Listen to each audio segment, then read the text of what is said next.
오늘 저의 묵상은 시편 25장 7절 말씀입니다. 여호와여 내 젊은 시절의 죄와 허물을 기억하지 마시고 주의 인자하심을 따라 주께서 나를 기억하시되 주의 선하심으로 하옵소서. 다윗의 고백이고요. 젊은 시절에 자신의 죄와 허물을 기억하지 마시고 용서해달라고. 여기서 젊다라고 하는 것은 일단 물리적으로 젊은 20대 30대를 말할 수도 있고요. 또 하나는 내가 주님의 뜻을 막 따르지 않고 내 마음대로 살았던 소시적의 그런 시절을 우리가 젊은 시절이다라고 이야기할 수도 있죠. 성경을 통해서 보는 다윗의 잘못이 두 가지가 있는데요. 하나는 밧세바를 범한 이런 사건이 있고요. 또 하나는 두 번째는 하나님 뜻을 어긋난 인구조사를 했던 것이 있죠. 근데 이 두 가지가 다 50대 이후에 했던 것이에요. 그러다 보니까는 여기서 말하는 젊은 시절이라고 하는 것은 그냥 하나님을 막 무시하고 막 자기가 막 했던 거, 그런 것들을 의미한다라고 저는 이렇게 묵상을 했고요.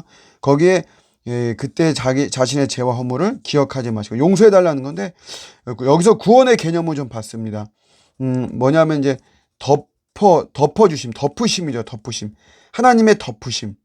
하나님 자신의 죄와 허물을 덮어달라. 사실 우리의 원죄도 하나님께서 덮어주셨기 때문에 우리가 이렇게 하나님의 자녀가 되는 거죠. 예수님의 보혈로 덮으셨기 때문에. 그래서 우리가 하나님의 백성과 하나님의 자녀가 되는 것인데, 이 덮어주심 너무나 정말 소중합니다. 만약에 덮으시지 않고 들춰내신다면 너무 부끄러운 거죠. 때로는 하나님께서 저의 죄악을, 저의 모습을 이렇게 폭로시킬 때가 있습니다. 폭로. 예를 들자면 이제 부부싸움 같은 거 할 때인데요.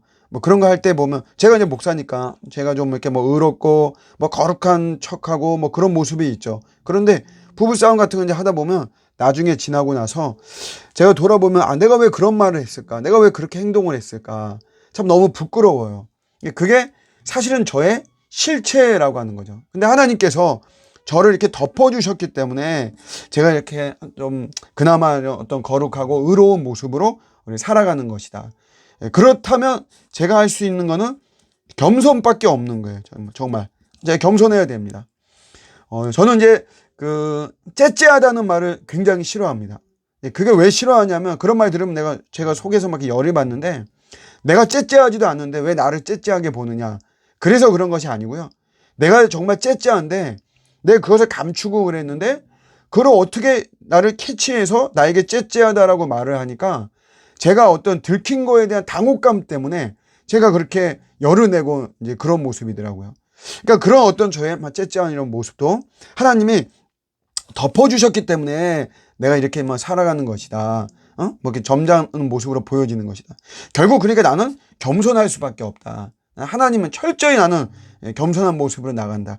그러지 않으면 하나님이 들춰내시고 덮으시지 않으시면 저는 살아갈 수가 없는 거죠. 네, 오늘은 이게 저의 묵상입니다. 네, 감사합니다.